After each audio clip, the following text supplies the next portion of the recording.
Bezawada bad boy Sai అన్న అనే పేరు తెచ్చేసుకున్నాను. డాంబికమైన పేరు. ఎక్కడికి వెళ్ళినా సలాం కొడుతున్నారు, అన్న అన్న అన్న అనుకుంటూ. చుట్టూరు అబ్బో యమా స్నేహితులు, ఎక్కడికి వెళ్ళినా సరే స్నేహితులు ఎక్కువైపోయారు.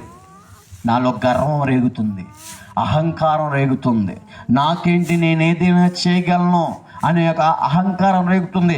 ఆ సమయంలో అటువంటి పద్ధతులు, అటువంటి జుట్టు చూసి, అటువంటి వాతావరణం చూసి, అటువంటి ప్రవర్తన చూసి అంటున్న అమ్మ ఏమంటుందో తెలుసా? మా అమ్మ, అయ్యో సాయి అని అడుగుతుంది. అయ్యా మార్పు చంద్ర, ఇలా చూడలేకపోతున్నావు నిన్ను, అయ్యో అని ఏడుస్తుంది.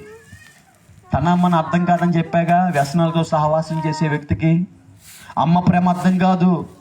ఆమెను అన్నాను నేను, ఎవడ కనమన్నాడే నిన్ను నేను చెప్పాను కనమన్నాని అనుకుంటూ ఆమె హృదయము పగిలిపోయే విధంగా నా మాట తీరుంది ఆమెతో. తమ్ముడు, ఆమె ఏం చేసింది తమ్ముడు నా కోసం? చాలా చేసింది. పాచి పని చేస్తూ, మా ఇల్లు గుణదల కొండ తెలుసా మీకు?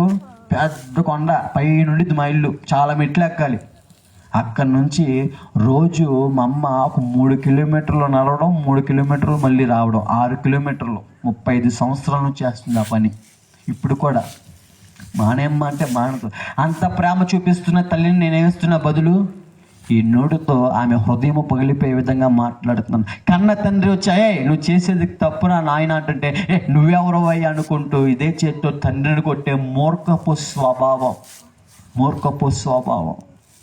తల్లిదండ్రులు విలువ ఎరగక ఆ సమయంలోనండి వారి మాటలు ఆలకించట్లేదు కదా, నా ఇష్ట ప్రకారంగా జీవిస్తూ ఈ సోషల్ మీడియాలో ఉంటాయి కదండి, ఫేస్బుక్లు, ఇన్స్టాగ్రాములు, టిక్టాక్లు అనుకుంటూ కొన్ని ఉంటాయి కదండి.